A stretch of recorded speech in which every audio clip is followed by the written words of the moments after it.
All right, first segment of question and answer. I went through all my social media and I picked 4 questions this week to answer. Keep asking questions. I think asking questions is a very important process in martial arts. The more you know, the better. Knowledge is power. So thanks for those who submitted some questions for me. It's going to be a weekly thing. So keep asking questions, whether it's technical, about my personal life, whether it's about my training. The more questions, the better, the more knowledge you get. So the first question is coming from Instagram. Sir Justin Derrick asked if, have I ever faced an opponent utilizing the low kick as much as I do? No. I feel that I totally separated myself using my low kick.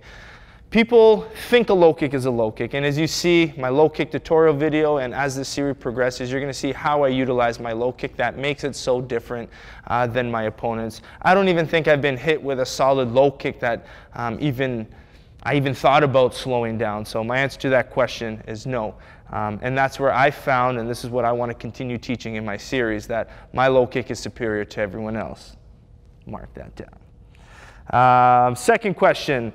This was from Instagram from Zulu. The punch shield you're using seems a bit awkward to use. Is there an advantage to use it instead of good old mitts? The punching shield was something I've developed recently as part of one of my training tools, and I've actually really liked it because mitts, you get forced on throwing multiple punches. You want to throw 1, 2, 3, 4, 5 hit combinations. The punch shield is a tool used to increase power.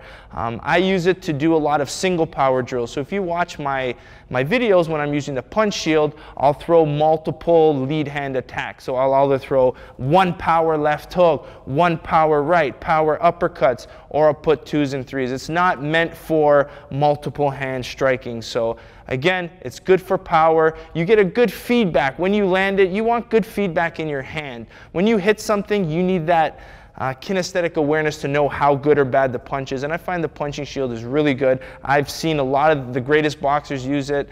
One of the favorites that I've seen use it is Canelo Alvarez. He was the one who really wanted me to get a punch shield for my training and my guys. Let's go to question 3.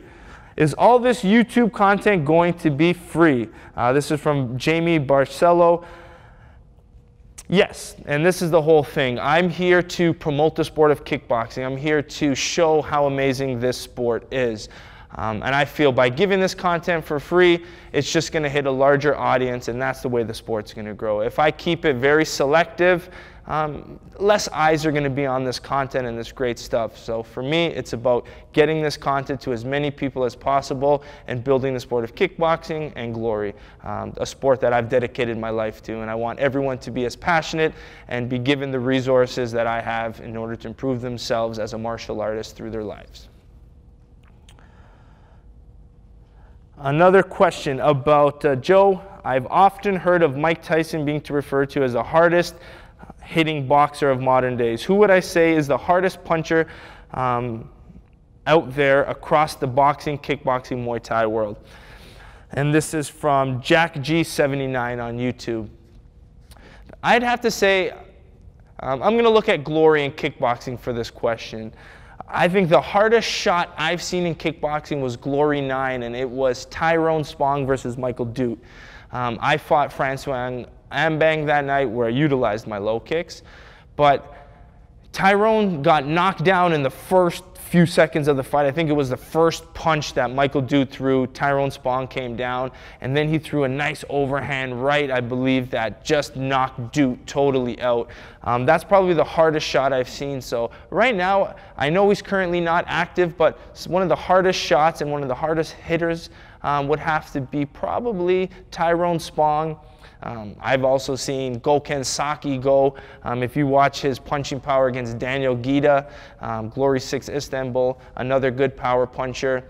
But I still have to go with Tyrone Spong being one of the hardest hitters in kickboxing, really utilizing his boxing. There you go. That's our question and answer for today. If you like the segment, like, subscribe. Make sure you watch those series and YouTube channels that I'm doing, Bazooka Kickboxing Academy. Each week is progressively getting more advanced. So a lot of questions I get have to do on the video. So if you're watching these videos, a lot of the questions will be answered. So stay along, keep subscribing, keep following. Remember, every Tuesday, Bazooka Kickboxing Academy comes out with a new episode. So watch on Tuesdays, question and answer, and more supplemental training videos. Bazooka Joe Valtellini, YouTube page, Bazooka Kickboxing Academy. Join the movement and let's grow the sport of kickboxing.